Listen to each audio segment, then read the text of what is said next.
सबसे बड़ा सत्य है, लोग पाई के बारे में अच्छा सुनने पर शक करते हैं और बुरा सुनने पर तुरंत यकीन कर लेते हैं। कोई कहेगा स्कैम है तो तुरंत यकीन कर लेते हैं। कोई कहेगा पाई के दाम गिरे, अब ऊपर नहीं आएंगे, बेच दो भाई, तो डर में आके बेचने का भी विचार करेंगे।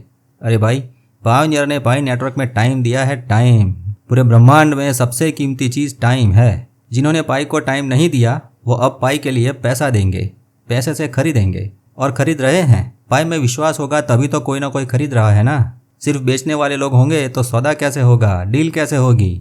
सौदा होता है तो ही भाव निकल कर आता है। सबको लगता है कि टियर 1 एक्सचेंजेस जैसे कि बिनांस और कॉइनबेस पर पाई लिस्ट होगा तो पाई की अच्छी कीमतें, बढ़ी हुई कीमतें देखने को मिलेगी। परंतु ऐसा ही होगा क्या यह 100% श्योर है? क्या बिनांस पर किसी भी कॉइन की कीमतें गिरती नहीं है? गिरती तो है, पर बिनांस पर पाई आ जाए ना तो बड़ा मजा आ जाएगा। ऐसा सोचने वाले लोगों को जरूरत है कि पहले ये जाने कि बिनांस और पाई नेटवर्क का माजरा क्या है। बिनांस पर पाई की लिस्टिंग क्यों नहीं हुई? क्या पाई नेटवर्क किसी बड़े एक्सचेंज पर बिना लिस्टिंग हुए चल सकता है, आगे बढ़ सकता है?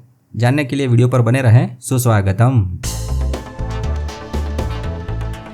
नमस्कार मित्रों, मेटा मित्रा चैनल में आपका स्वागत है। जैसा कि आप जानते हैं, पाई नेटवर्क एक क्रिप्टो करेंसी है जिसे मोबाइल में फ्री में हर रोज सिर्फ एक क्लिक करके बनाया जाता है। अब तक 65 मिलियन से ज़्यादा लोग इसमें जुड़े हैं और 19 मिलियन से ज़्यादा लोगों की KYC पास हो चुकी है। दुनिया में पायोनियर के अलावा भी क्रिप्टो इंडस्ट्री के बहुत से लोग हैं जो पाई नेटवर्क को, उनके डेवलपमेंट को मॉनिटर करते हुए आए हैं, कर रहे हैं। ये सभी फैंस यानी पाई को चाहने वाले, ये लाखों लोग चाहते थे कि इसे बिनांस पर लिस्ट किया जाए। बिनांस दुनिया का सबसे बड़ा क्रिप्टो एक्सचेंज है। वहाँ लोग डिजिटल एसेट, क्रिप्टो करेंसी और मीम टोकन्स खरीदते और बेचते हैं, ट्रेडिंग होता है। बिनांस ने एक पोल रखा था कि हम पाई को लॉन्च करें या नहीं, जिसमें तकरीबन 20 लाख से ज़्यादा यूजर्स ने वोट किया था कि बिनांस पर पाई की लिस्टिंग होनी चाहिए, बिनांस पाई को लिस्ट करें। लेकिन आज अप्रैल 2025 तक बिनांस ने पाई को लिस्ट नहीं किया, ना ही उन्होंने कोई जवाब दिया। मतलब बिना कोई कारण बताए लिस्ट भी नहीं किया। ऐसा क्यों? वजह तो बतानी चाहिए थी ना।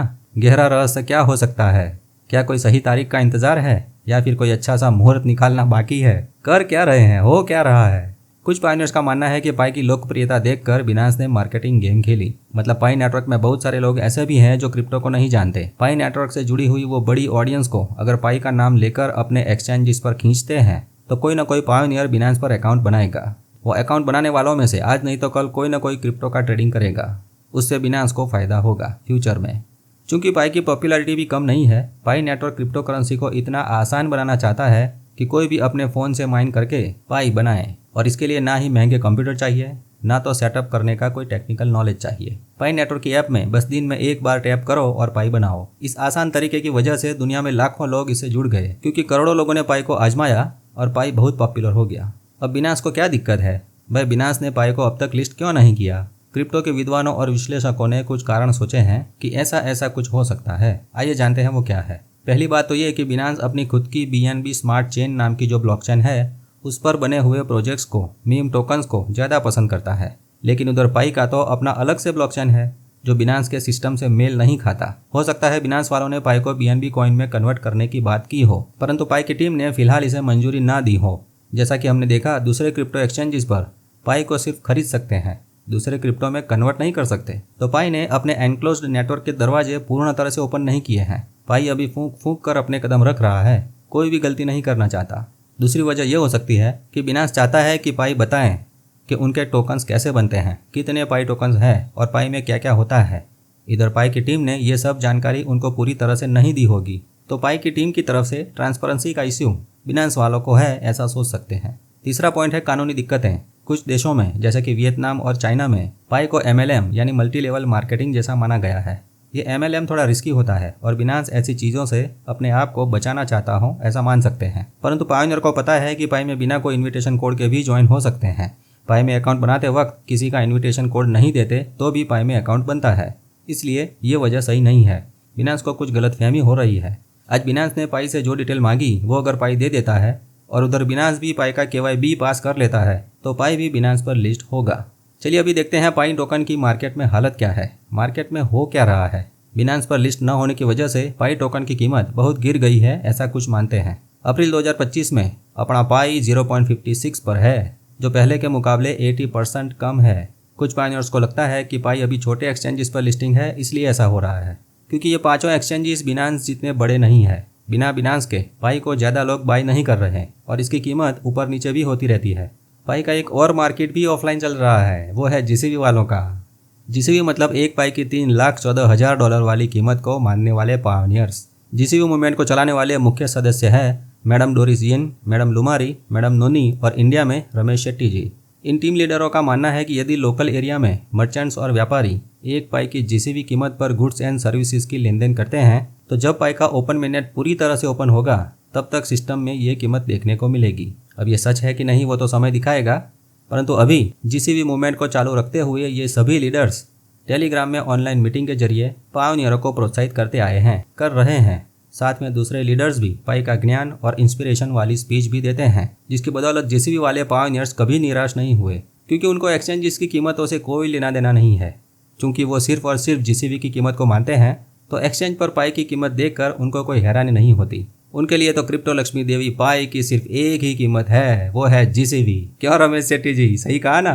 तो जीसीबी के मन का मोगेम्बो खुश रहता है और ये जीसीबी वालों को देखकर नॉन पायोनियर लोग जो पाई में जुड़े ही नहीं है वो इनकी मूर्खता पर हंस रहे हैं। अरे हंसने वालों, पहले पाई को पकड़ो, कीमत तो पायोनियर खुद तय करेंगे, पहले पायोनियर तो बनो। हाँ, तो बात थी बिनांस की। अभी तो पाई की टीम अब ट्रांसपेरेंसी और नियमों को लेकर बेहतर बनने की कोशिश कर रही है, लेकिन अभी पता नहीं कि बिनांस इसे लिस्ट करेगा या नहीं। परंतु क्या पाई नेटवर्क बिना कोई बड़े एक्सचेंज के चल सकता है? एक्सचेंज के बिना पाई का भविष्य क्या हो सकता है? ये सवाल दो तरह से देखा जा सकता है। पहला नज़रिया पॉजिटिव और दूसरा नज़रिया नेगेटिव। पॉजिटिव नज़रिए से देखें तो पाई के पास लाखों यूजर्स हैं जो इसे बहुत ज़बरदस्त ताकत देते हैं। पाई के पास स्ट्रांग कम्युनिटी है। पाई की टीम चाहती है कि लोग पाई को एक्सचेंजेस पर ट्रेडिंग करने के अलावा वास्तविक दुनिया में रोज़मर्रा की चीज़ों में इस्तेमाल करें। मैप ऑफ पाई ऐप में और पाई फेस्ट में हज़ारों दुकानदारों ने पाई से पेमेंट लेना शुरू किया है। तीसरी पॉजिटिव बात, पाई अपनी अलग से दुनिया बना रहा है। पाई का वॉलेट, पाई की डी एप्स और पाई की खुद की केवाईसी सिस्टम, ये तीन चीज़ इसलिए बनाई ताकि पाई को बाहर से एक्सचेंजेस की ज़रूरत ना पड़े। अगर ये आइडिया काम कर गया तो पाई बिना कोई बड़े एक्सचेंज पर लिस्ट हुए भी चल सकता है। एक आसान उदाहरण से इस बात को समझें। मानो कि आपके गांव में एक मेला लगता है। उस मेले में गांव के बनाए हुए कूपन से कोई भी व्यक्ति सामान खरीद सकता है।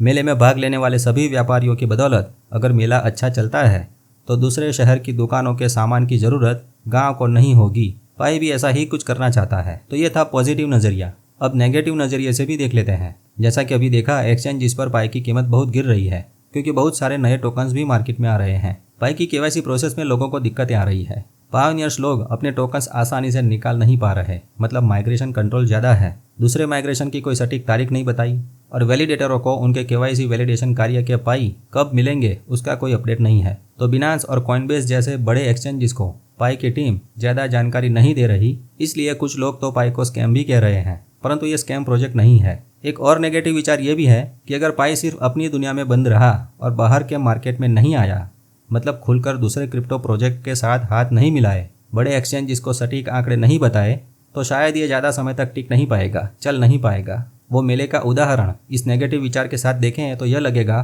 कि गांव का मेला कितना भी अच्छा हो, अगर बाहर के लोग नहीं आएंगे, सिर्फ पायोनियर ही शामिल होंगे, तो मेला छोटा रह जाएगा। पाई को भी बाहर की दुनिया में जगह बनानी होगी, वरना मुश्किल हो सकती है। मित्रों, ये दोनों चीज़ पर शांति से सोच विचार करके आपके विचार क्या है वो कमेंट में ज़रूर बताना हो न।